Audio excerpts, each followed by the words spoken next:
যারা আমাদের রেমিটেন্স যোদ্ধা রয়েছে বিশ্বের বিভিন্ন প্রান্তে, যারা প্রবাসী রয়েছে, আমাদের এই ছাত্র জনতার অংশগ্রহণে সফল গণঅভ্যুত্থানটির ক্ষেত্রে রেমিটেন্স যোদ্ধাদের বিশেষ অবদান রয়েছে। আমরা দেখেছি রেমিটেন্স যোদ্ধারা আমাদের সমন্বয়কদেরকে যখন বিভিন্ন আইনশৃঙ্খলা রক্ষাকারী বাহিনী ধরে নিয়ে যায়, তখন তারা স্বপ্রণোদিতভাবে রেমিটেন্স শাটডাউন কর্মসূচি পালন করে, যেটি ছাত্র জনতার, ছাত্র নাগরিকের অংশগ্রহণে গণঅভ্যুত্থানটি সফল করার ক্ষেত্রে বিশেষ ভূমিকা পালন করে। এই কয়েকদিনে আমরা দেখেছি যে বিভিন্ন প্রবাসী বা রেমিটেন্স যোদ্ধা আমাদের সাথে বিভিন্নভাবে যোগাযোগ করতে চেষ্টা করেছে এবং তারা তাদের বিভিন্ন দাবি আমাদের কাছে পৌঁছাতে চেষ্টা করেছে।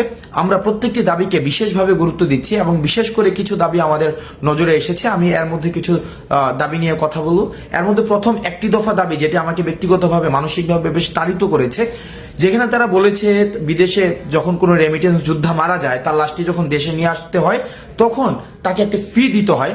আমরা এই জায়গায় তারা এই ফিটি চাচ্ছেন না বা এই ফিটি তারা দেওয়ার মতো, বা আমরাও এটা মনে করি যে রেমিটেন্স যোদ্ধা যারা দেশের জন্য বাইরে থেকে কাজ করেছে, তাদের যে অপঘাতে মৃত্যু বা স্বাভাবিক মৃত্যু যখন হয়, তারা যখন দেশে আসতে চায় বা দেশে তাদের লাশটা নিয়ে আসতে হয়, সেক্ষেত্রে আমরাও বিশ্বাস করি কোনো ধরনের ফি থাকা উচিত নয়। সুতরাং এই বিষয়টি নিশ্চয়ই অ্যাড্রেস করা হবে।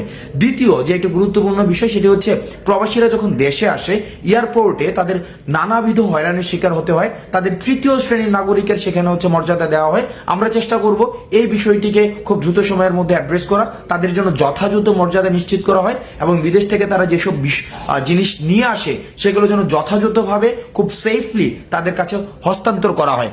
আরেকটি বিষয় রয়েছে, সেখানে তারা বলেছেন যে যতদিন পর্যন্ত তারা বিদেশে থাকেন ততদিন পর্যন্ত তাদের যেই সন্তান রয়েছে দেশে, তাদেরকে বিশেষভাবে তাদের যেন তত্ত্বাবধান করা হয়, সেই বিষয়টিকে আমরা অ্যাড্রেস করার চেষ্টা করব। এবং আরেকটি বিষয় রয়েছে, তারা যখন বিদেশে যেতে চায়, বিদেশে যাওয়ার ক্ষেত্রে তাদেরকে কর্মসংস্থান ব্যাংক থেকে যে ঋণটি নিতে হয়, সেই ঋণটি নেওয়ার ক্ষেত্রে বিভিন্ন ধরনের জটিলতা সেখানে রয়েছে। সেই জটিলতা নিরসনের জন্য তারা চাচ্ছেন আমরা যেন সে বিষয়টি নিয়ে কথা বলি এবং জটিলতা নিরসনে যেন যথাযথ পদক্ষেপ নেওয়া হয়। সেই বিষয়টি নিয়েও আমরা বৈষম্য বিরোধী ছাত্র আন্দোলন এই অন্তর্বর্তীকালীন যে সরকারটি গঠিত হয়েছে, সেখানে আমরা বিশেষভাবে সেই বিষয়গুলো আমরা অ্যাড্রেস করব। এখন বর্তমানে যারা রেমিটেন্স যোদ্ধা বিশ্বের বিভিন্ন প্রান্তে রয়েছেন, আমরা আহ্বান জানাবো আপনাদের কাছে, বাংলাদেশ যে অন্তর্বর্তীকালীন সরকার গঠিত হয়েছে, সেই সরকারের হাতকে শক্তিশালী করার জন্য এবং আমরা যেই বৈষম্যহীন বাংলাদেশের স্বপ্ন আমরা দেখেছি, সেই স্বপ্নকে প্রভাবিত করার জন্য, সেই স্বপ্নকে গতিশীল করার জন্য এবং সেই স্বপ্নকে বাস্তবায়ন করার জন্য আমরা বিশ্বাস করি রেমিটেন্স যোদ্ধাদের সহায়তা ছাড়া সেটি কখনোই সম্ভব না। আপনারা রেমিটেন্স যোদ্ধারা যারা বাংলাদেশকে ধারণ করেন, বাংলাদেশকে বিশ্বাস করেন, যারা বাংলাদেশের এই যে অগ্রযাত্রাকে এগিয়ে নেওয়ার ক্ষেত্রে বিশেষ ভূমিকা পালন করছেন, আপনারা আবার আগের মতো যেভাবে রেমিটেন্স সরবরাহ নিশ্চিত করার মধ্য দিয়ে বাংলাদেশকে স্বনির্ভর করেছেন, সেভাবেই আবার রেমিটেন্স সরবরাহ আপনারা নিশ্চিত করবেন। আমরা এই অন্তর্বর্তীকালীন সরকারে আমাদের